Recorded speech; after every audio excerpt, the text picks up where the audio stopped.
इस कार्यक्रम के पुण्यार्चक है श्री कंवर लाल जी, महावीर प्रसाद जी पाटनी, आर के ग्रुप, मदनगंज, किशनगढ़, राजस्थान।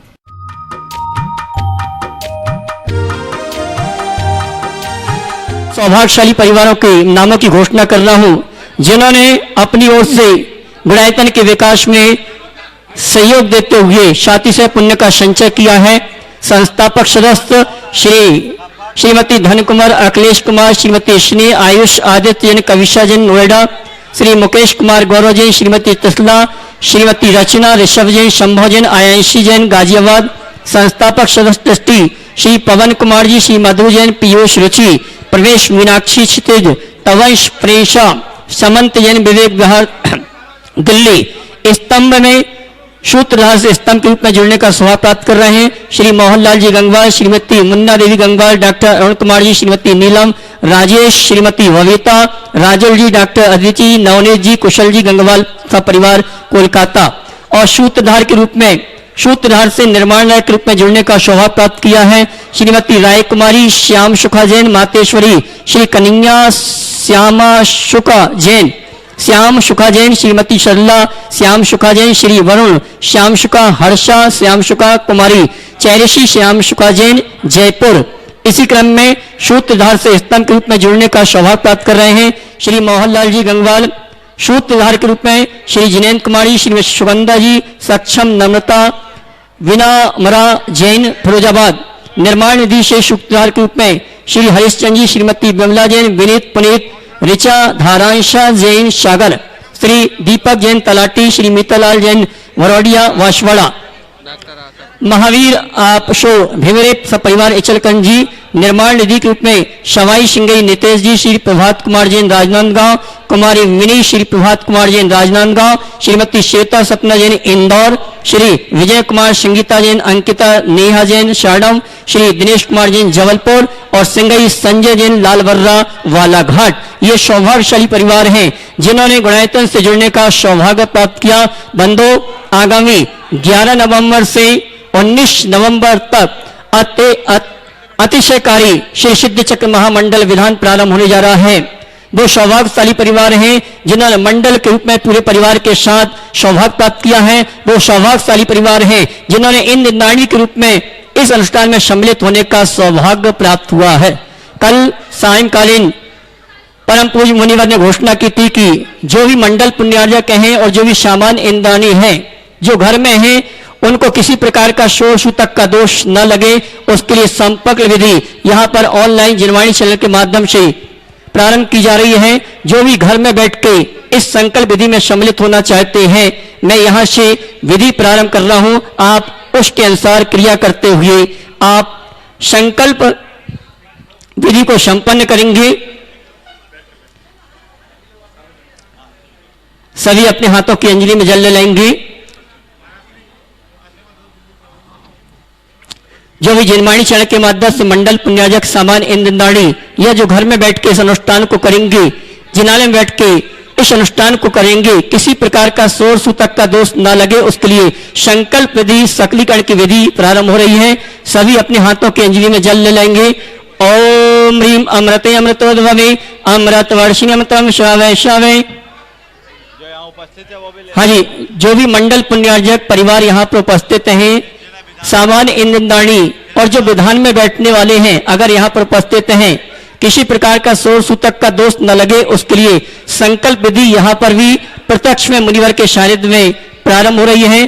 और जिनवाणी चैनल के माध्यम से ऑनलाइन जो घर में बैठ के कर रहे हैं, उनके लिए भी संकल्प विधि हम और आप प्रारंभ कर रहे हैं। तुम भी ले लो। चलिए, और हाथों की अंजलि में जल लेंगे, अमृत स्नान करेंगे। ओम ह्रीम अमृते अमृतोद्भवे अमृत वर्षिणी अमृतम श्रावय श्रावय सम सम क्लीं क्लीं ब्रूम ब्रूम द्राम द्राम द्रीम द्रीम द्रवदवे शम हम झीम छीम हम स्वाहा। चलिए, चंदन लगाएंगे। ओम ह्राम ह्रीम ह्रोम ह्रमरा अस्रिया मम यजा सर्वांग शुद्धेत्वा नव तिलकम करोम्यम। रक्षा सूत्र मानेंगे सीधे हाथ की कलाई में जिनेन्द्र गुरु पूजनम श्रुतवचः सदा धारणम स्वशील्यम रक्षणम ददन सत्तपोवनम इति प्रतिष्ठित क्रिया निरतिचार मास्तवे तत्प्रथन कर्मणि विहित रक्षिका वंदनम ओम ह्रीं पंचवर्ण सूत्रेण करे रक्षा वंदनम करोमि एततः समृद्धिरस्तो स्वाहा। चलिए, अब हमने सामग्री के रूप में आपके लिए संकेत दिया था श्रीफल, सुपारी और हल्दी गांठ। अगर आपके पास है तो हाथों में ले लें और संकल्प विधि अब मुख्य रूप से प्रारंभ हो रही है। विदेर्विदातुं यज्ञोत्सहं गेहादि मूर्छामपनोदयामि आनन्य चेता कृतमा ददामि स्वर्गादि लक्ष्मीमपि हापयामि। ओम ह्रीं अरिहंत सिद्धाचार्य पादे सर्वसाधु समक्षतम दृढ़तम समारुणम भवति स्वाहा। सभी हाथ जोड़ लेंगे जो जिनवाणी चैनल के माध्यम से घर में बैठ के इस संकल्प विधि को कर रहे हैं। संकल्प लेंगे और आप भी उनकी अनुमोदना के रूप में पंक्ति बोल सकते हैं। मैं देवशास्त्र गुरु की साक्षी पूर्वक आगामी कार्तिक माह की अष्टानिका में परम पूज 108 मुनि श्री प्रमाण सागर जी महाराज एवं मुनि श्री 108 अरह सागर जी के सानिध्य में आयोजित मूल संस्कृत के श्री सिद्ध चक्र विधान में प्रत्यक्ष रूप से परोक्ष रूप से महामंडल पुण्यार्जक के रूप में इस विधान के अनुष्ठान के लिए संकल्पित होता हूं।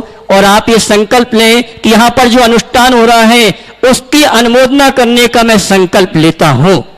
मैं प्रतिष्ठाचार्य द्वारा दिए गए निर्देशों का अक्षर से पालन करते हुए इस विधान को संपन्न करूंगा। सभी 9 बार नमोकार की जाप देंगे। बोले परम पूज मुनि श्री 108 प्रमाण सागर जी महाराज के, बोले परम पूज मुनि श्री 108 अरह सागर जी महाराज के। और आइए मैं सम्मान सहित आमंत्रित करूंगा। हमारे बीच में आज पुरातन के ट्रस्टी श्रीमान प्रदीप जी रत्ना जी उपस्थित हैं। आए गुरुदेव की वंदना करें, आशीर्वाद प्राप्त करें। और संजय जी जैन, संजय जी कविता डिंडोरी से वे भी आए और गुरुदेव के चरणों में अभिवंदना करें, श्रीफल अर्पित करके आशीर्वाद प्राप्त करें। और मैं आप सबकी ओर से अपनी ओर से गुरुदेव के चरणों में डॉक्टर उज्जवल पाटनी बोलेंगे। और आइए हमारे डंडौली वासी समस्त जैन समाज के श्रावक श्राविका ट्रस्टी गुणायतन श्री फलचड़ा की गुरु वंदना का सौभाग्य प्राप्त कर रहे हैं। और समय हो चुका मंगल प्रवचन का, उसके पूर्व में आमंत्रित करूंगा हमारे जैन समाज के गौरव, जिन्होंने जैन समाज को अपनी वाणी के माध्यम से, अपने विचारों के माध्यम से गौरवान्वित किया है। देश नहीं पूरे विदेश में ऐसे अंतर्राष्ट्रीय ख्याति प्राप्त मोटिवेटर श्रीमान उज्जवल जी पाटनी वे आए। परम पूज मुनिवर के श्री चरणों में नमन करते हुए अपनी बात रखेंगे। श्रीमान उज्जवल जी पाटनी, डॉक्टर उज्जवल जी पाटनी, जोरदार ताली बजाकर इनका सम्मान करें।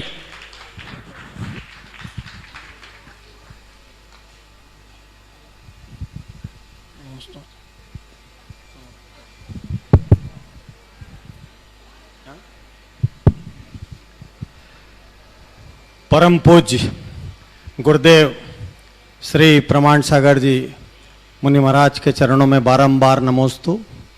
समस्त मुनि संघ के चरणों में बारंबार नमोस्तु। कल मैं यहाँ पर पहली बार आया और कल मेरे आने के बाद एक फिल्म यहाँ चल रही थी और उस फिल्म में जब सोरिंग राइड और 9D इफेक्ट वाला जो पूरा एनिमेशन था वो चल रहा था, तो मैं मन में एक विचार कर रहा था कि ऐसी चीजों का निर्माण करने के लिए कितने बड़े विजन की जरूरत होती है।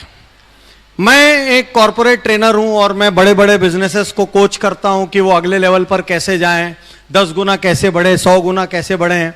दुनिया भर के कोने कोने में मैं कंसल्टेंसी देता हूं और मैं हमेशा ये मानता हूं कि किसी भी चीज की ऊंचाई उसके नेतृत्व, उसके कर्ता, उसके लीडर के विजन पर निर्भर करती है। तो मैं सबसे पहले आप सबसे अनुरोध करूंगा कि जोरदार तालियों के साथ और पूरे देश में जो इस वक्त लाखों लोग जिनवाणी चैनल और जिन भी चैनलों पर प्रसारण होता होगा वहां देख रहे होंगे, तो सोरिंग राइड, चूंकि मैं लगातार दुनिया में हर देश में जाता हूं, ये बहुत कम जगह है, जैसे कल काउंट भी बताया गया कि इतने नंबर्स हैं। जो मोशन इफेक्ट्स वाला है वो भी बहुत कम जगह पर है, और इस लेवल का विजन, इस लेवल की फ्यूचरिस्टिक और प्रैग्मेटिक सोच के लिए मैं गुरुजी के चरणों में बारंबार नमन करता हूं। और मुझे ऐसा महसूस होता है कि जैन समाज को बहुत बड़ी जरूरत थी। मैं समय शिखर जी आ रहा था, गुरुजी रास्ते से गाड़ी से आ रहा था, मैं देख रहा था कि यहां से 50-60 किलोमीटर के पहले कहीं पर बोर्ड भी नहीं है शिखर जी के। जिस भूमि से हमारे सबसे ज्यादा तीर्थंकरगण मोक्ष गए हैं, जो यदि, चूंकि मैं सभी धर्मों में जाता आता हूं, मुझे बुलाया जाता है एक वक्ता के तौर पे, तो यदि हम कह लें कि ये किसी के लिए मक्का मदीना हो सकता है, ये किसी के लिए काशी वाराणसी हो सकता है, तो हमारे जैनों के लिए ये ऐतिहासिक रूप से सम्मेद शिखर हमारा सबसे बड़ा तीर्थ है। लेकिन उस सबसे बड़े तीर्थ को जितना व्यापक टूरिज्म का सेंटर बनना चाहिए, जिसके लिए लोग यहां पर आए, 2-3 दिन के लिए रहें, 4 दिन के लिए रहें। आज हमारा एक छोटा सा युवा या मेरा बालक बैठा है, ये यदि सोचे कि मैं समोसरण कैसा होता है देख लूं, तो बोलना अलग बात है, मूर्तियां रखी होना अलग बात है, लेकिन उसको विजुअलाइज करना, उन क्षणों को जीना, वहां बैठ के खुद को एक विमान में किसी देव की तरह महसूस करना, ट्रू फील करना, वो एंटायरली डिफरेंट है, उसकी कल्पना नहीं की जा सकती। तो ये जैन समाज के लिए शायद सबसे बड़ी उपलब्धि बनेगी, और कोई भी दीगर व्यक्ति भी आएगा। देखिए, मैं आपको बताता हूं, अभी 15-20 दिन पहले की बात है। गुरुदेव, पहले मैं आपसे पूछ लूं, मुझे समय कितना है? 2-4 मिनट, 5? अच्छा ठीक, क्योंकि समय की अनुमति ले लेना आवश्यक है। तो मैं कुछ दिन पहले, लास्ट मंथ ही, आपने सुना होगा अक्षरधाम, आप सब जानते होंगे, स्वामीनारायण संप्रदाय, तो मैं उनके प्रमुख के साथ व्याख्यान कर रहा था।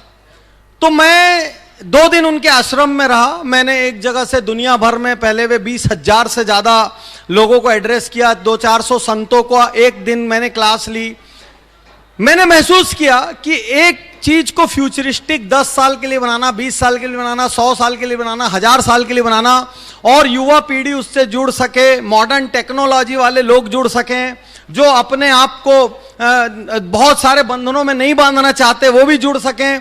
वहां पर मैं ऐसे, गुरुजी, मेरे मन में विकल्प आया कि हमारे यहां ऐसी चीजें क्यों नहीं होती। मैं वहां पर मैंने ये बात भी बोली कि कभी मुझे मौका मिलेगा तो मैं बोलूंगा इतना फ्यूचरिस्टिक चीजें क्रिएट करनी चाहिए। इतिहास तो हमारे साथ ऑलरेडी है, पूरे शिखर पे चरण ही चरण है, सब इतिहास हमारे साथ है, भविष्य भी हमारे साथ हो जाए तो कितना आनंददायक हो जाए। तो आज यहां आके उस प्लान को देख के, स्थल का मैंने निरीक्षण नहीं किया है, मैं आज ही करूंगा।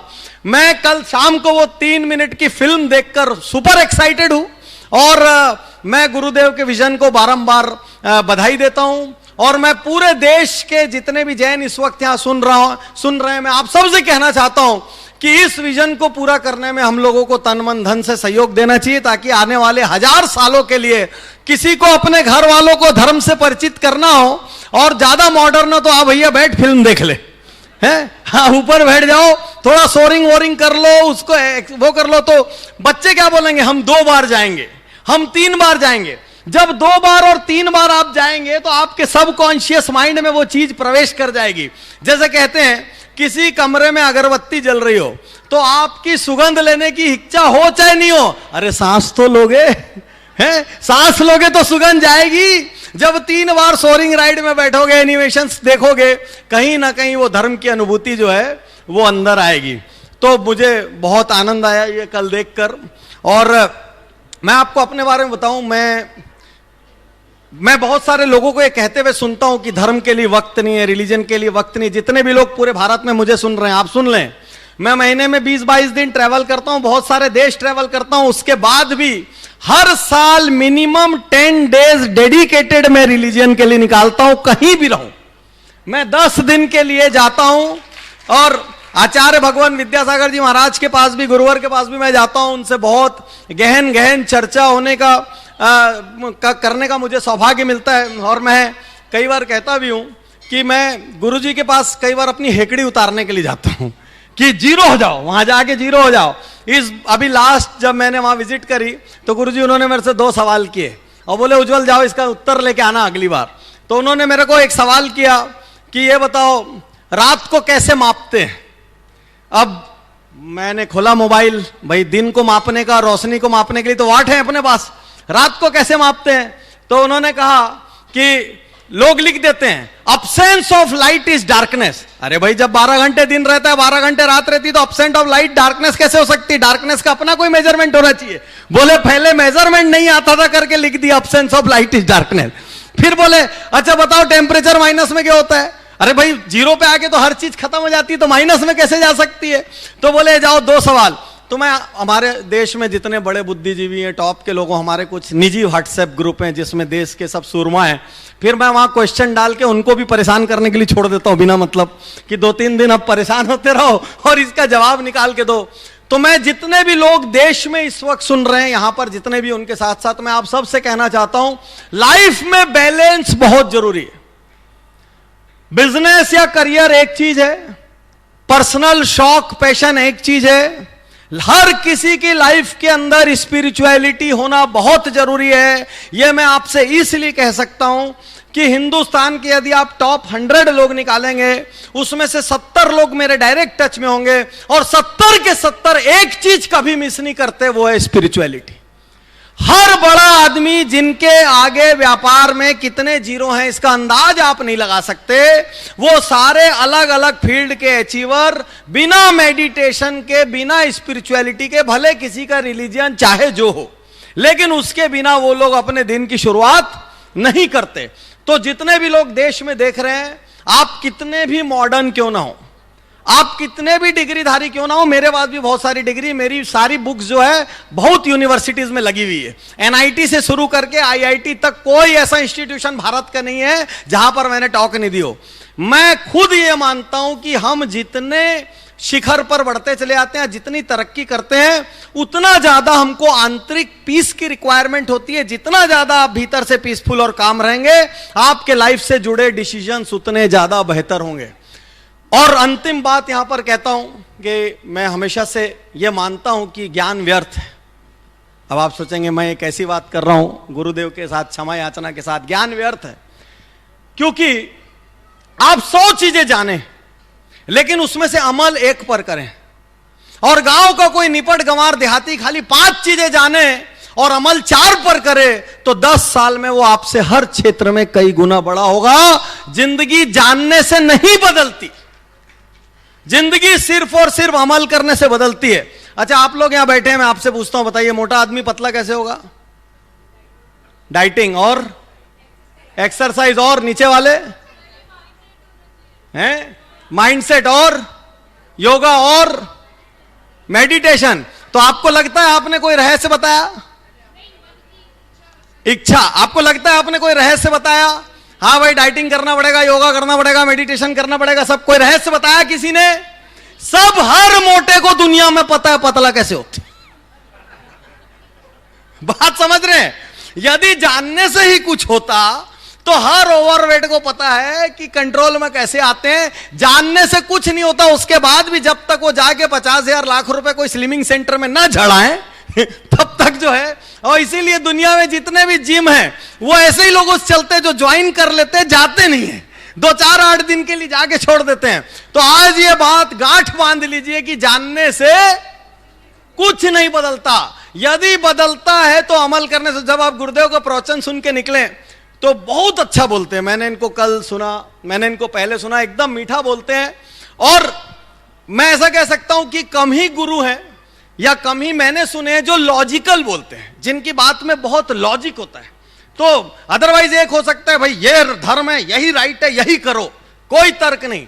नहीं, लॉजिक एक अलग चीज है। क्योंकि अब क्या होता है, पहले बचपन में किसी बच्चा पूछता था आसमान नीला क्यों है, तो माँ बाप बोलते थे भगवान ने नीला कलर छीट दिया है।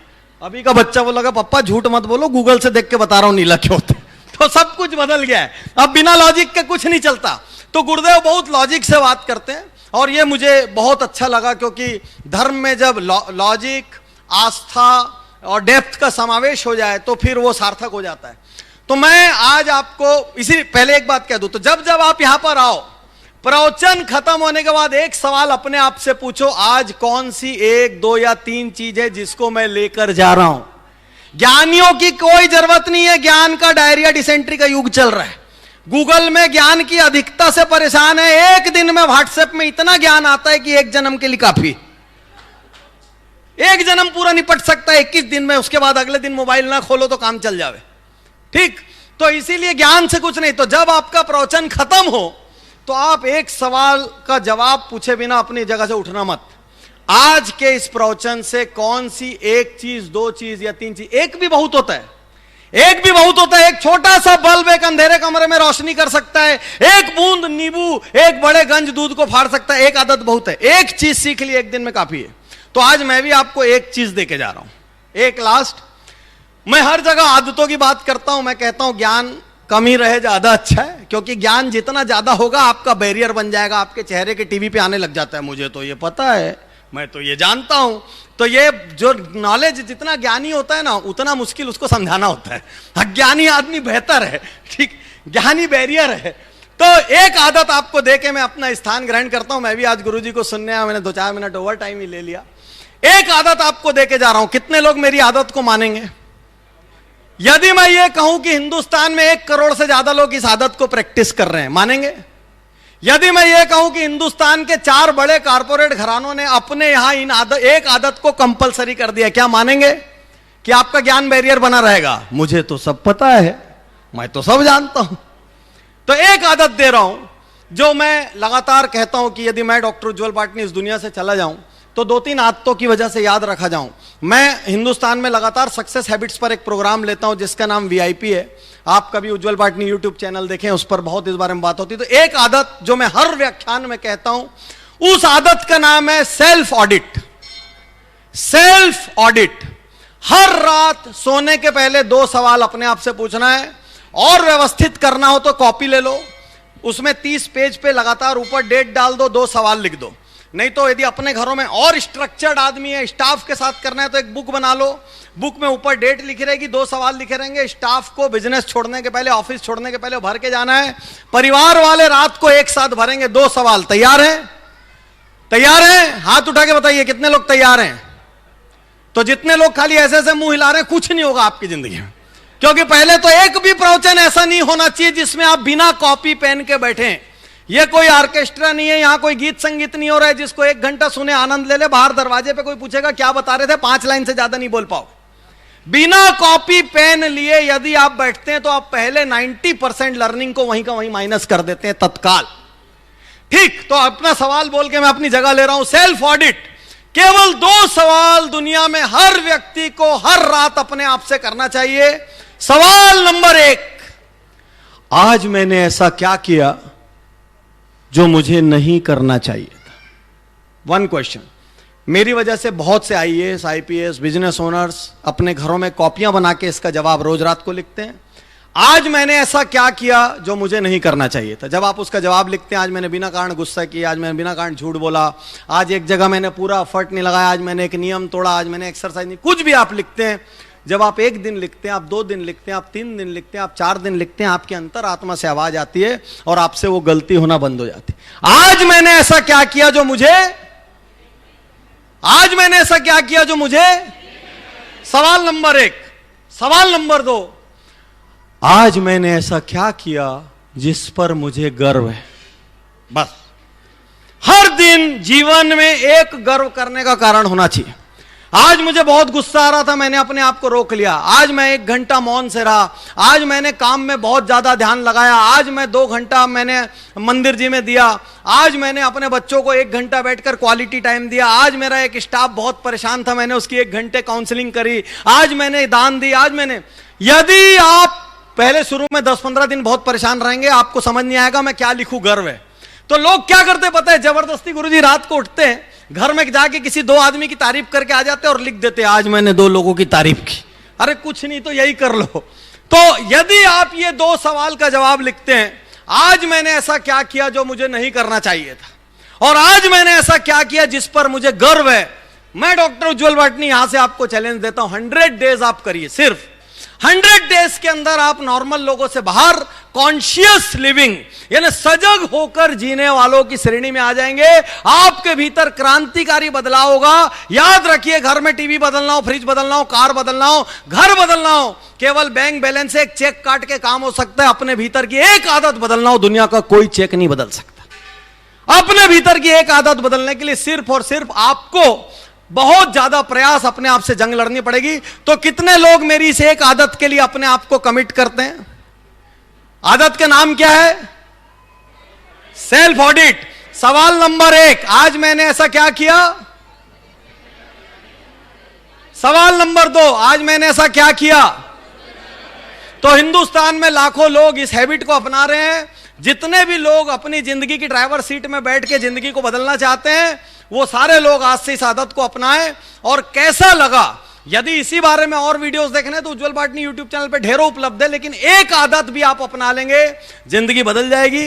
गुरुदेव, आपने मुझे बोलने का मौका दिया। मैं तैयार होके तो नहीं आया था, मैं तो प्रवचन सुनने आया था, तो आपने अचानक आदेश दिया। मैं आपका बहुत बहुत आभारी हूं कि आपके मन से मुझे बोलने का मौका मिला, और मैं चाहता हूं कि आपका आशीर्वाद ऐसे ही बना रहे। और आइए आप सभी की ओर से और जिनवाणी चैनल प्रमाणिक ऐप के माध्यम से प्रवचन सुनने के लिए जो तैयार है, उन सभी की ओर से परम पूज्य मुनिवर के श्री चरणों में त्रिवार नमन करेंगे और निवेदन करेंगे। मंगल प्रवचन के लिए हाथ उठाने नमन करेंगे। हे मुनिवर, नमोस्तु नमोस्तु नमोस्तु। बोले परम पूज्य मनीषी 108 प्रमाण शंकर जी महाराज की। बोले परम पूज्य मनीषी 108 अरे शंकर जी महाराज की। ओम नमः सिद्धेश्वर। मेरे साथ नमोकार मंत्र के लिए अपना मनस तैयार करें।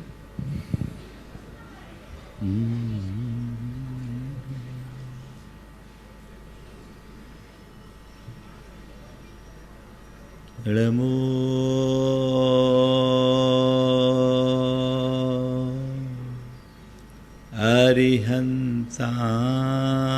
अरिहंताणं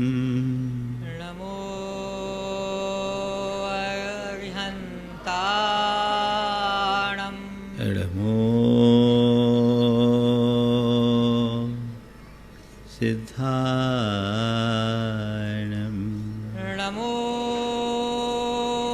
सिद्धाणं नमो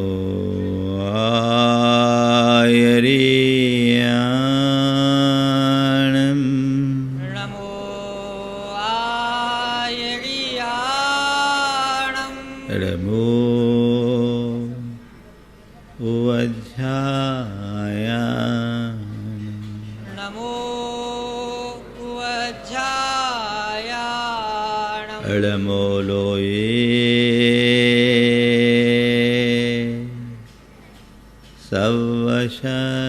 सवशहुनं नमो लोये सवसाहुणम् एषो पंच अळमुयारो एषो पञ्चणमो यारो सर्वपावपनाशिनो सर्वपावपणासनो मङ्गलाळं च सवेशिं मङ्गलाणं च सव्येसि पढ़ेमं हो मङ्गलम् परमं हो वै मङ्गलम्। जय बोलो देवादिदेव 1008 श्री भगवान महावीर स्वामी की जय जय जय। अहिंसा परमो धर्म की जय जय जय। परम पूज आचार्य गुरुवर श्री विद्यासागर जी महाराज का जय जय जय। परम पूज्य महामना मुनिराज प्रमाण सागर जी महाराज की। परम पूज्य रह सागर जी महाराज की। अभी आप सब लोग उज्जवल भाई को सुन रहे थे। उन्होंने आप सबसे कहा ज्ञान का कोई मतलब नहीं। एक दृष्टि से बात बिल्कुल यथार्थ है,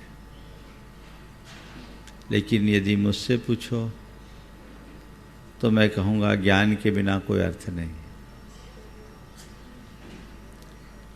नानम नरस्य सारो, आचार्य कुंद कुंद कहते हैं, ज्ञान जीवन का सार है।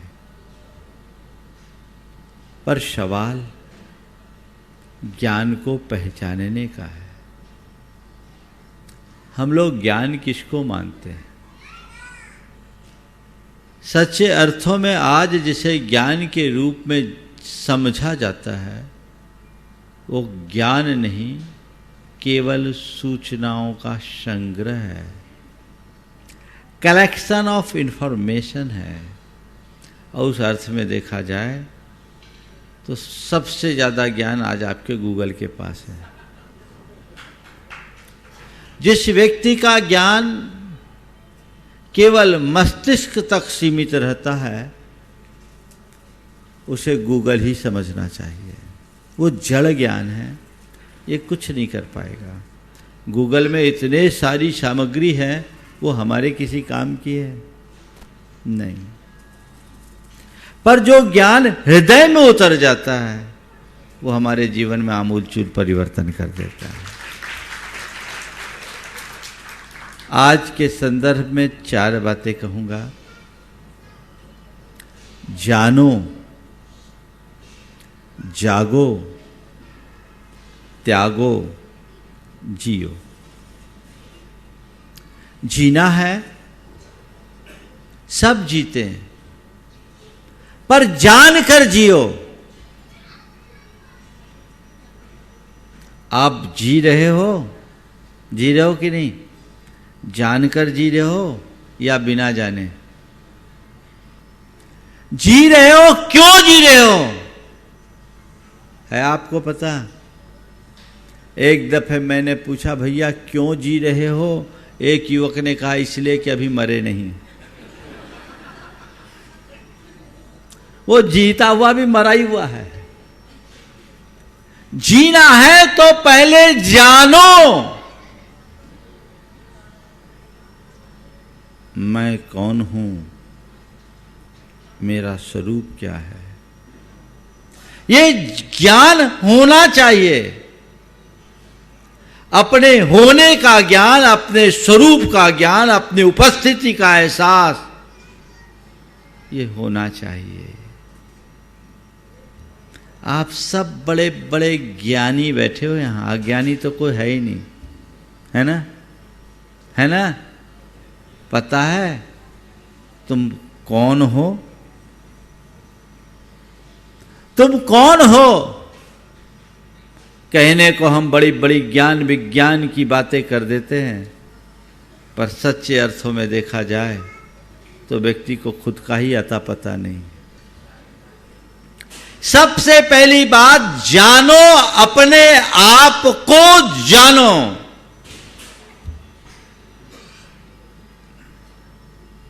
कभी मन में आता है अपने विषय में जानने का? हमारी जो भी दृष्टि होती है सब बहिर्दृष्टि होती है। ज्ञान का प्रयोग भी यदि मनुष्य करता है तो अपने बाहरी आवरण को सजाने के लिए। सच्चे अर्थों में वही ज्ञान है जो हमारी अंतरात्मा को निर्मल बनाए। जानो मैं कौन हूं, मेरा क्या है, मैं क्या कर रहा हूं, मुझे क्या करना चाहिए। इसको अच्छे से छानो, पहचानो। जब हम अपने आप को जानते हैं तो हमारी दिशा और दृष्टि सब परिवर्तित हो जाती है। बहुतेरे लोग कहने को बहुत ज्ञानी हैं, पर संतों की दृष्टि में सब के सब अज्ञानी हैं। क्यों? क्योंकि उन्हें अपना ही पता नहीं है। बोलो, मैं आपसे पूछता हूं, आप कौन हो? क्या जवाब दोगे? उज्ज्वल पाटनी। ये उज्ज्वल पाटनी कौन है? हम सबने अपनी एक काल्पनिक छवि बना रखी है और उसमें ही अपने आप को मान रखा है कि बस मैं यही हूं। हर व्यक्ति की एक छवि, मैं मुनि प्रमाण सागर हूं, मेरी ये छवि है और मैंने उस छवि को बना दिया। दुनिया में सबसे ज्यादा सुने जाने वाला मुनि हूं, प्रख्यात प्रवचनकार हूं, हजारों मेरे भगत हैं, लोग मेरे एक पल के दर्शन करने के लिए लालायित होते हैं। ये मैं हूं। कब से हो और कब तक रहोगे? कब से हो, कब तक रहोगे? जब से बोलना शुरू कर दिए तुम्हारी ये छवि बनती गई और तुमने उस छवि को अपनी छवि मानना शुरू कर दिया। जब तक बोल रहे हो तब तक ये छवि बनी रहेगी। जिस दिन चले जाओगे सब अप्रासंगिक हो जाएगा और चले जाने की बात तो बहुत दूर की है। एक दिन जीते जी भी हर मनुष्य को अप्रासंगिक होना पड़ता है। एक दिन अप्रासंगिक होना पड़ेगा। जब तक तुम्हारा शरीर है ना, तुम लोगों की भीड़ कब तक है? जब तक यहां से मिल रहा है। जब ये सब बंद हो जाएगा ना तो तुम लोग भी कहोगे ठीक है, आप कहीं दूसरी जगह जाओ। ये एक बहुत बड़ा सच है। पर मैं अगर अपने आप को ये मान लूं तो मैं पूरी ताकत उसी को मेंटेन करने में लगाऊंगा। मेरा सारा समय, मेरी सारी शक्ति, मेरा सारा चिंतन और मेरी सारी चेष्टा केवल उसमें होगी। और जब वो पुष्ट होगा तो मैं और फूलूंगा और उस पर चोट लगेगी तो मुझे गुस्सा आएगा। यही हमारे जीवन को विचलित करने के बड़े कारण हैं। अगर मैं जानूं कि मैं कौन हूं तो ये सब चीजें छूट जाएगी। यथार्थ क्या है? मैं हूं। मेरे साथ जितने भी विशेषण जुड़े हैं ना, वो मैं नहीं हूं। न मैं मुनि हूं, न अमुनि हूं, न मैं ज्ञानी हूं, न अज्ञानी हूं, न मैं अवक्ता हूं, न वक्ता हूं, न मैं पंडित हूं, न मैं मूर्ख हूं। मैं हूं। क्या? मैं हूं, बस हूं, उसकी अनुभूति करो। जिसने इसे जान लिया कि मैं हूं, बस समझ लो वही ज्ञानी है। सबसे पहले जानो मैं केवल एक आत्मा हूं। मेरे साथ जुड़े जितने भी विशेषण हैं वे सब मेरी कल्पना है, संयोग के साथ मेरे साथ जुड़े हैं, यथार्थ नहीं है। ये भाव बोल अंदर जग जाए तो तुम्हारा सारा अभिमान और तुम्हारी सारी आसक्ति पल में विलीन होगी। फिर तुम संसार में रह करके भी उसमें रम नहीं सकोगे। वो आत्मा केवल ज्ञानी नहीं होता, जानने वाला आत्मा नहीं होता, अपितु जागृत आत्मा होता है। एक सुप्त व्यक्ति में और एक जागृत व्यक्ति में क्या अंतर होता है? सोया हुआ आदमी कौन होता है? जब नींद में रहते हैं, सोए रहते हैं, दिन दुनिया से बेखबर बेसुध होकर सोते हैं, कुछ अता पता होता है क्या? और कईयों की तो ऐसी प्रगाढ़ नींद होती है कि नींद में कोई उसको उठा के बिठा भी दे तो उसको पता नहीं लगता। कहने का तात्पर्य है कि सुप्त अवस्था वो अवस्था है जिसमें व्यक्ति को अपनी शुद्ध बुद्ध न हो, और जागृत अवस्था वो अवस्था है जिसमें व्यक्ति को अपनी शुद्ध हो, बुद्ध हो। आप सब जागृत हो? आप सब जागृत हो? बोलो। महाराज अभी तो जाग ही रहे हैं। हाँ, नहीं हो तो सो क्यों रहे हो? ये भी पता है कि हम जागृत नहीं है, सो रहे हैं। ये बड़ी मुश्किल है। सोए हुए आदमी को तो पता ही नहीं रहता कि हम सो रहे हैं, पर तुम सबको पता है कि हम सो रहे हैं। संत कहते सोए को जगाना बहुत सरल है, पर जो सोने का अभिनय कर रहे हैं उन्हें जगा पाना बहुत मुश्किल है। यही हाल तुम लोगों के साथ। काश तुम्हें इस बात का एहसास होता कि हम सच में अभी सोए हैं, हम जागृत नहीं हैं, तो बदलने में देर नहीं लगती। हम भी कभी सो रहे थे। जिस पल मुझे भीतर से इस बात का एहसास हुआ कि मैं सो रहा हूं, मेरी आंखें खुली, मुझे सुध हुई, बुध हुई, अपने स्वरूप की पहचान हुई, गुरु चरणों में अर्पित कर दिया, आज यहां पहुंच गया। जानो जागो, अपनी सुध होनी चाहिए, अपनी बुध होनी चाहिए, जीवन की सच्ची समझ होनी चाहिए। जाग जाओ। सोते सोते ही निकल गई सारी जिंदगी, बोझा ढोते ही निकल गई सारी जिंदगी। ये तो सब सपना है। जिस दिन जाग जाओगे उस समय समझ में आएगा कि मेरे साथ जो चीजें हैं वो क्या है, उनसे मेरा क्या संबंध। कोई व्यक्ति सपने में राजपद पाले और देख ले कि वो चक्रवर्ती हो गया, चक्रवर्ती का साम्राज्य उसके साथ जुड़ा हुआ है, क्या होगा? सपना जितनी देर तक है तब तक वो यथार्थ है, और सपना टूटते ही क्या होगा? राज खो गया। तकलीफ होगी राज के खोने से। तुम्हारे जेब से 10 का नोट गिर जाए तो तकलीफ होती है। इतना बड़ा साम्राज्य खो गया, आंसू नहीं बहाते? क्यों नहीं? कभी सोचा? रोज सपने देखते होंगे। अरे महाराज, आप सपने देखने की बात करते हैं, हम तो रात में क्या दिन में भी देखते हैं और सपने ही देखते हैं। और फिर कुछ भाई लोग सपना दिखाते भी हैं। ये जितने मोटिवेटर्स हैं, बुरा नहीं मानना, ये तुम्हारे अंदर सपना जगाते हैं, तुम्हें सपना दिखाते हैं। पर मैं बताऊं, ये सब तुम्हें बाहर से समृद्ध बनाने के रास्ते हैं। जिस दिन तुम अंदर से मजबूत हो जाओगे, तुम्हारा जीवन धन्य हो जाएगा।